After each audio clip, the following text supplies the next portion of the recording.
You are listening to The Growth Signal. My name is Alyssa Nolte, And I'm Dave Gulas. and we're going to get right into it. Dave, what is your hot take? My hot take is AI can write your content, but it can't be you. Dave, you're going to dispel my lifelong dream here that I've had for like a year and a half now that someday I'm just going to upload my brain to the cloud and I get to live on the beach while the AI does all the work for me. You were telling me that that's not within my grasp by tomorrow. Yeah, well, it may even be you might be able to clone yourself one day. I mean, with everything that's happening with co-work and the way it's advancing, I mean, who knows? But it certainly can't. It can't be you. And I think with all the AI stuff we're seeing right now, authenticity and real human connection is going to be more in demand than ever before as this continues to evolve. Yeah, I couldn't agree more with that. And I find myself celebrating almost when I do things without using AI. Like a couple weeks ago, I told someone that I work with, like, I wrote this entire novel of an email and I didn't even use AI to write it. I had AI read it after I was done to make sure it was like coherent and made sense. But I wrote that whole damn email by myself. And it was almost like a point of pride that I did something I'd done my entire career, which is write emails. And suddenly I was like, oh my God, I didn't use AI to do that. Look at me go. Yeah, listen, right? I love AI, and it's great that it can, do a lot of different things and organize and analyze and help you get information quicker and all that thing. But you're never again, like you said, right? You want to be able to operate in conjunction with it and use it to be a more efficient, productive human being, not just outsource everything so you become lazy and not really relevant, right? That's not the point at all. Well, and especially with like, for those who don't know, LLMs are large language models that are based on the internet. And like they've gone out and they've read the internet. They've read, I think what one of them has read like 80% of Reddit or something like that. And so when you are just throwing stuff into this LLM and saying spit out this thing, it's using the average conversational style ideas and thought process of humanity. And if we're all doing that, it's all going to regress back to that like average, mediocre thing that we all see in the various, cesspools of Reddit or wherever you spend your time on the internet. Yeah, I mean, it's it has a lot of value, but again, it needs to be used properly and for the right reasons. And again, I don't look at it as like I don't have to do any work for more anymore. I look at it as like I'll give you an example, right? I go to trade shows frequently, right? And we're a young bootstrap company, right? So I'll typically buy an attendee pass and I'll go booth to booth and I'll strike up conversations with people and seeing if there's a potential fit to do business, right? Yeah. And so at the end of it, because I'm on and on and on, conversation after conversation and one after the other, my current method of logging that data is basically I'll take a picture of the business card or the booth or the badge or whoever, and I'll voice text into an email what we talked about and what potential I think there is, and I'll email it to myself. And then at the end of it, I'll organize all of that and do follow up. So now, too, I can take all that, dump it in a folder. The AI can pull that out, put it in a spreadsheet with my notes, upload it to my CRM, schedule follow ups, and do all that. So, again, that doesn't replace my actual interaction, but all that tedious part of the sales process, how much time did that save me? I don't know exactly, but a lot. I think that's an important point too, because I'm also a bootstrapped entrepreneur. And so I wear about 75,000 hats on any given day. And a lot of times, because it takes a certain type of person to go on to entrepreneurship. I'm a firm believer. I'm very much like an idea person.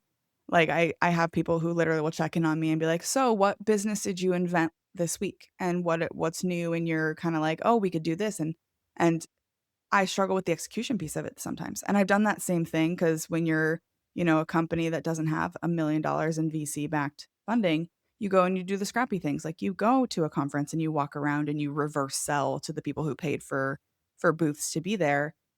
But I can't tell you how many times I have come home with a pocket full of business cards and so ready to do exactly what you talked about, where I follow up with all these people, and then those business cards sit in my pocket for a week, and then it becomes 2 weeks, and all of a sudden I realize, like, "Oh, I never actually did anything with those," and now it's like, "It's kinda been 2 weeks, is it too late to follow up?" And then it sits on my desk for another week, and suddenly I forgot the business cards even existed, and I'm on to my next thing, and you're talking about a world in which we use AI to automate that process that I wasn't gonna do anyway, but I should be doing.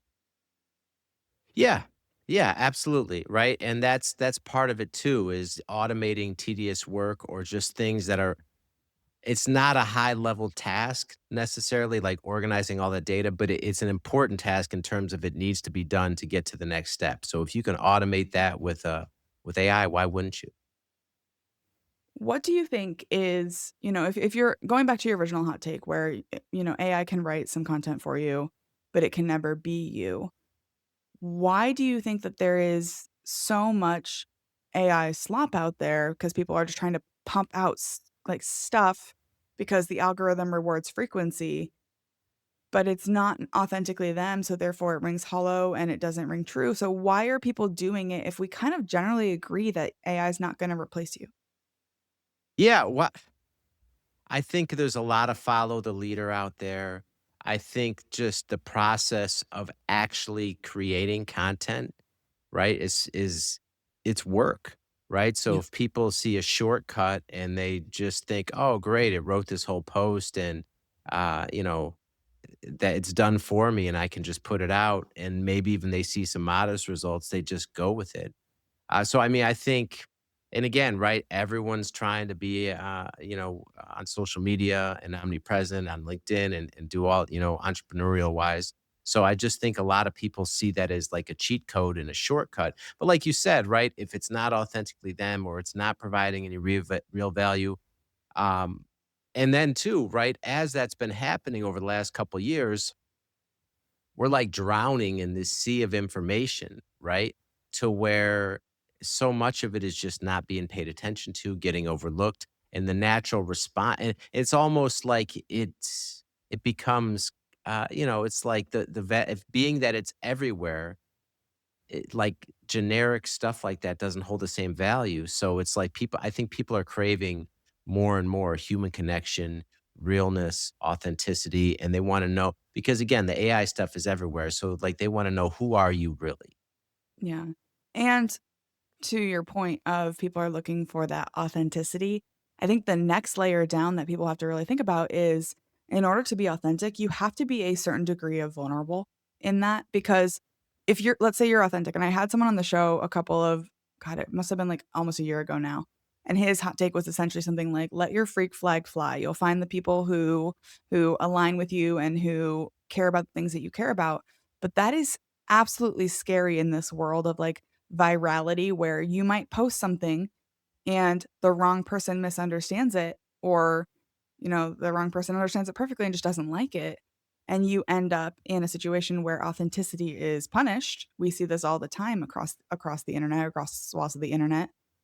And not only that, but that's the kind of stuff that is controversial that gets the algorithm's attention, right? And so being able to piggyback off of trending topics and what people are talking about or being able to excite people positively or negatively, those are things that either A, require you to be super vulnerable and okay with the consequences of whatever that is, or B, just hop on the bandwagon and post what everybody else is posting.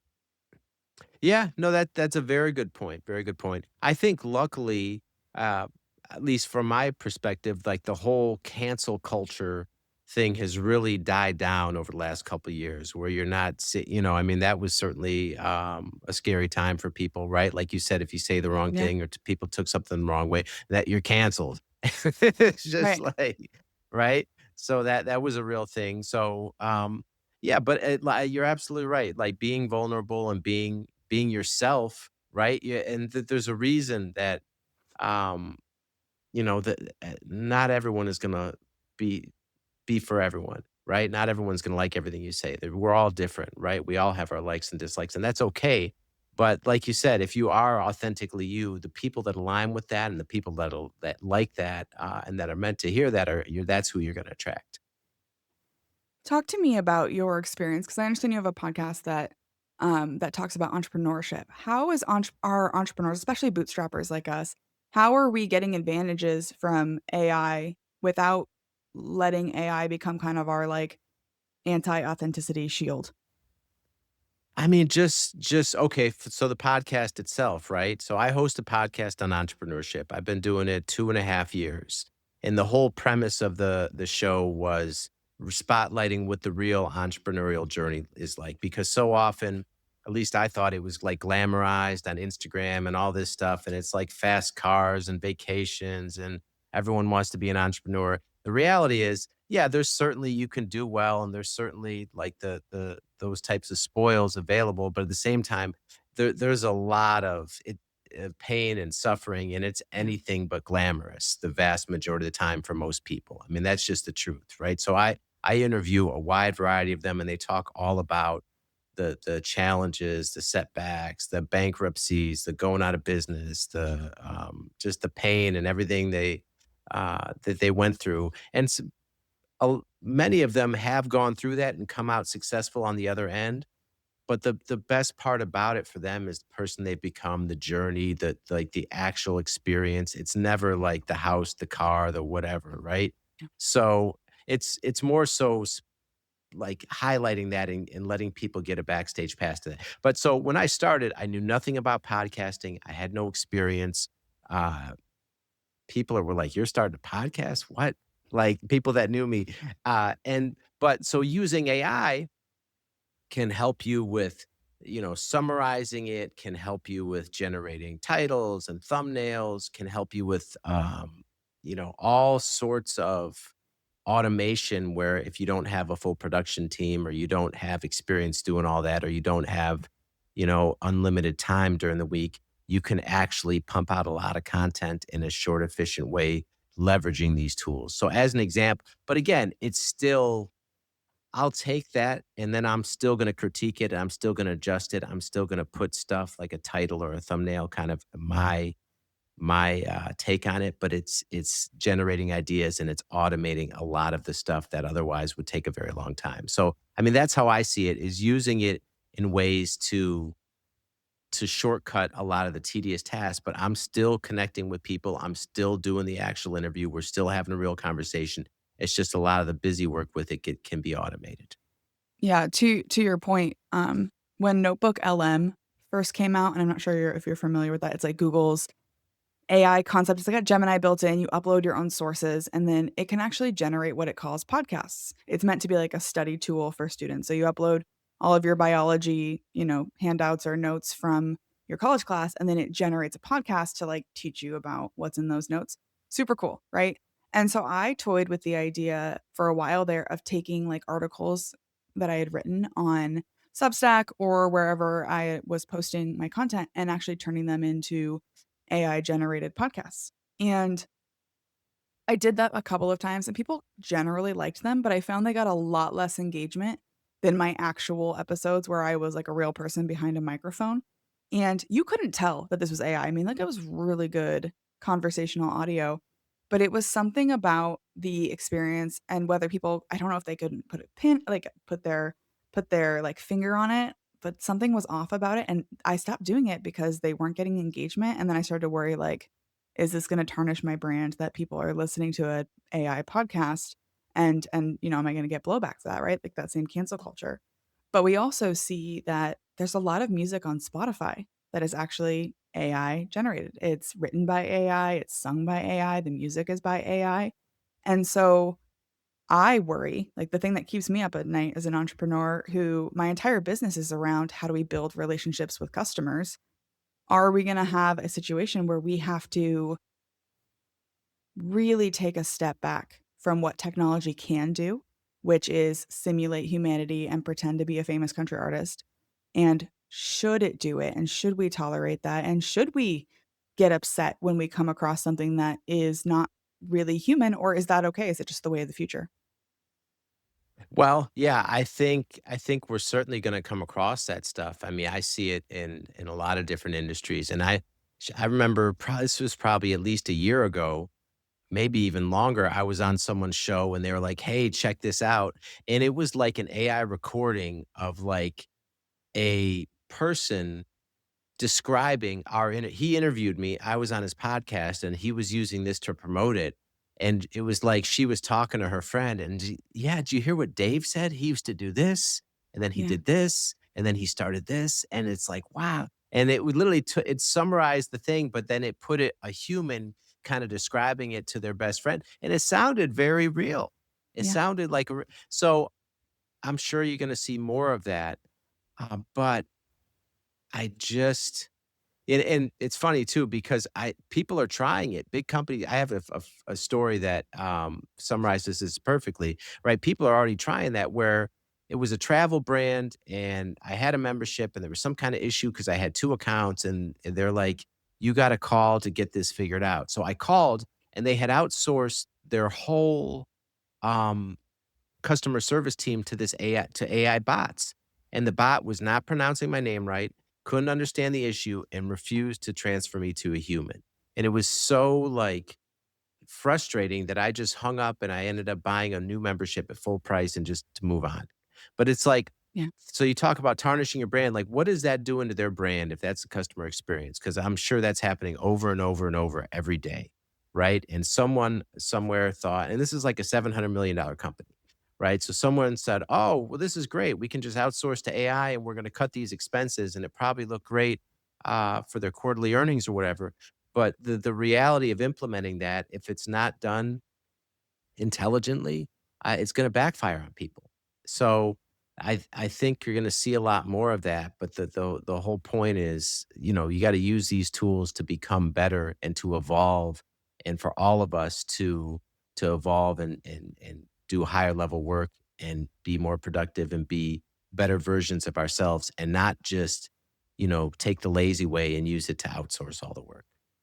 Well, and I think too, it's on us to understand the technology, right? And like we don't have to work for OpenAI. We don't have to be like the engineers who are creating it or driving that innovation. But I was just talking to a company that is implementing an AI SDR. So basically a chatbot plus that will sit on the side of their website and you can go ask it and it will try to sell you on different products and services for the company, add consultative experiences around what the company can do and how it can, serve your life. Basically all of those things that you would do as an entry level salesperson trying to work their way up, they're gonna essentially try to let a bot do that. And they ultimately did not go forward with implementing this because they did a ton of user research. And one, people were creeped out by it, mostly because it had like an avatar on the screen. It looked like a real person, but the person never blinked and they only stared into the camera. And it was kind of unsettling. Like as an experience. Like imagine if I was just staring here, like only staring into the camera and not blinking. Um, and and they let it go for that, but also it was wrong and it hallucinated and it couldn't answer basic questions about the company and then instead would refer the questioner out to like Google or competitors' websites to find information about their company. And I find the same thing with my chatbot when I'm like, "Hey, I need help solving this problem on my software." And then it makes things up and I have to be very explicit. Only look at the documentation from this company to help me solve this problem. Do not make anything up because AI wants to please us in a way, and they're going to try to answer the question even if it's not the answer we want, but we have to be savvy enough to know what the limitations are. Yeah, yeah, and I heard someone else say it too. AI will lie to you Mhm. very, very confidently, right? And like you just said, right? I'm sure we've had all had instances of that, right? Where you're getting the wrong, and it's the wrong information. So then you go back and say, no, do this or do that, right? But yeah, like you said, it's understanding the tools, understanding what the limitations are. But I think for everybody, right, they should be using it and getting familiar with it and understanding how it can impact their own life and become better versions of themselves. Yeah, whether we like it or not, and don't get me wrong, this whole episode has kind of been like ragging on AI, but I'm a big AI user. I'm an OG from before ChatGPT had any kind of paid subscriptions. Like, get me wrong, I love it. But I think it's coming whether people like it or not. And if you don't figure it out, you're gonna be, the guy who still posted in the yellow pages when all of us had websites, right? We don't want to be that in this next generation. Yeah, 100%. I use it all the time for a lot of different stuff, and it's very valuable. And I find myself too being like I was just talking about that with a friend too, who's deep into Claude Cowork and all that type of thing. And we're both talking about how, wow, so I was wondering, wow, am I just going to go get a massage at 2 p.m. kind of guilt free because all the work's done? But in reality, we're both doing a lot more because it's taken us down this whole tab of, wow, what else is possible? Side note, my little town in Cedar Falls, Iowa, just installed an AI-powered robot massage experience. Like, that's 100% where I thought you were going. 'Cause I'm like, the AI is gonna do all of the work, and then I'm gonna go get a massage from an AI robot, and, we're all gonna just live in this post-humanity, experience. Oh man, it's even coming for the masseuses. It's even coming for the people who cut your hair and the people who make your food, and, none of us are safe, so let's figure out how we make sure that we embrace it, right? Yeah, yeah, that's funny. Considering all of the people that you know or aspire to know, who else is out there? Who else do we need to be listening to? I'll tell you one person. So I have a podcast. I interview a lot of people, and I meet a lot of people throughout business. And as soon as I interviewed this guy, I didn't even put his episode out yet, but I knew he was very different. Right? His name's Alan Lazarus, and he co-hosts a podcast which is called Next Level University. And so I'm very busy. I I feel don't like listen I've to a had him ton of on my other show. podcasts right now. I Have you feel like I've really? maybe had him on my show. Oh, I feel like is okay. he was in a car accident, right? Yes. Yeah, Or that's something him. like that? Yeah. Yeah. Okay, he's Yeah. incredible. He was actually on my sister show, which is called Taking Back Monday, and it is all about, like, entrepreneurship and changing our lives and driving growth forward and taking back our Monday. So, yes, oh my god, he's incredible. +1 to Alan Lazarus. Yeah, yeah, yeah. So I listen to their podcasts pretty frequently, and what I like about them is they're all about personal growth and building business and being healthy and wealthy and having great relationships and all this stuff. But they're very real Yeah. about it's not some kind of Pollyanna type of, bullshit. It's like what really goes on day to day, and it's just very relatable. I find so. I find too in the short episodes, easy to listen to. They put a new one out every day. So I would highly recommend that show to anyone. Amazing. Tell us a little bit more about your show. If we wanna join in the real stories of entrepreneurship, hear more from you on a regular basis, where can we find your podcast? What's it called? Yeah, that's called Beyond Fulfillment, and we are on YouTube and then everywhere else podcasts are heard. And we drop twice a week, every Tuesday and Thursday. And I'm interviewing a wide variety of different entrepreneurs about what the journey is really like. So the ups, the downs, the pivots, the heartbreaks, the dark nights of the soul, all that, and how what it's really like to be an entrepreneur. So you can check us out anywhere you listen to podcasts, and yeah, tune in. And if someone is really connecting with you, they wanna learn more, they wanna follow along, where can they find you online? Yeah, so I'm on LinkedIn. So Dave Gulas, Gulas, and all. If you don't know, I'm president and co-founder of Easy DC 3PL, and we take the headache out of logistics for Shopify sellers. So if you're selling e-commerce online and it's logistics is a headache, look us up because we can solve that problem for you. And if you are looking for me, you can find me on LinkedIn, search Alyssa Nolte. And if you find the notorious plant killer, you know you have found the right Alyssa Nolte. I'm also on Substack under the publication Alyssa Likes to Talk. Dave, thank you so much for taking the time to conversate today. I loved this conversation, and I especially loved that we could talk about the real specifics of what it means to not just let AI replace you, but let it augment you and enhance you and really turn you into a much better version of your entrepreneurial self. Yes, thanks so much for having me, Alyssa. I enjoyed it as well. Thanks for listening to today's episode. There are millions of podcasts out there, and something like 70,000 new episodes are released every single day. It's not lost on me how lucky I am to have such an incredible community who show up and support this show. To be a guest or nominate someone who should join me on the pod, head to alyssanolte.com. And if you're looking for ad-free episodes, you can join me on Substack. I post all new episodes of my podcasts and share appearances on other people's shows, plus bonus content and updates on what I'm working on. Search Alyssa Likes to Talk or tap the link in the show notes.